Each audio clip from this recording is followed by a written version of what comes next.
જય શ્રી રામ, હર હર મહાદેવ. નોકરી છે, ધંધો છે, બિઝનેસ છે, મોટો આશ્રમ છે, પણ સપનું, સ્વપ્ન, ડ્રીમ ઇનકમ્પ્લીટ છે, અધૂરા છે. મારી પાસે નોકરી છે, સપના ઇનકમ્પ્લીટ છે. નોકરી પહેલે જે સપના જોયેલા હોય તમે પરોપકારની, મારે પરોપકાર કરવાનું છે, સમાજ સેવા કરવાનું છે, લોકોના આંખમાં આંસુ ન આવે, એ સપના આજે પણ ઇનકમ્પ્લીટ છે. હું બિઝનેસ કરીશ અને પરફેક્ટ બિઝનેસ કરીશ, દિલ દુભાય એવા કર્મ ન કરું, પણ આજે બધું કરું છું પૈસા માટે. ભલે લોકો રોગી થાય, હું સાધુ બનીને લોકોને ધર્મમાં જોડીશ, પ્રેમ ભાવ ઉત્પન્ન કરીશ. પણ આજ આશ્રમ તો છે, ધન પણ છે, સેવકો પણ છે, પણ તપ શૂન્ય છે, 0/0. સપનું અધૂરું છે.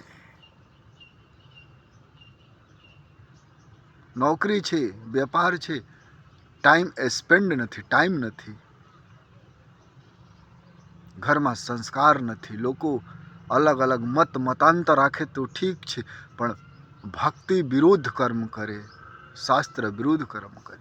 જાનવર હોય ને, જાનવર, એ પોતાના બચ્ચાને રેસ્પેક્ટ આપે, બીજાને રેસ્પેક્ટ નથી આપતો, પણ ઇન્સાન માટે તો પૂરા પરિવાર છે. આ જાનવર અને મનુષ્યમાં કાંઈ ફેર નથી. આજ લોકો કુટુંબ માટે ભરણ પોષણ કરે.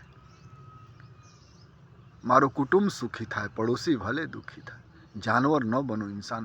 અને દરેક લોકો નોકરી કરતા પહેલે, વેપાર કરતા પહેલે, સાધુ બનતા પહેલે, અથવા જે પણ બનતો હોય A to Z, સપનું હોય સમાજ સેવા કરીશ, લોકોના આંખમાં આંસુ ન આવે, હું ભક્તિ કરી જાનું.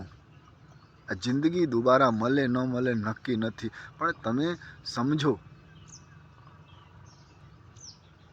કે મનુષ્ય જન્મ શું કામને મળેલા છે, ઓળખો. કુટુંબના ભરણ પોષણ કરી લીધા, શું તમે તીર મારી લીધા? શું તમે મહાન થઈ ગયા? આશ્રમ મોટો બનાવી લીધા તો શું મહાન થઈ ગયા તમે? નહીં. લોકોના દિલમાં જ્યારે તમે રહો ને,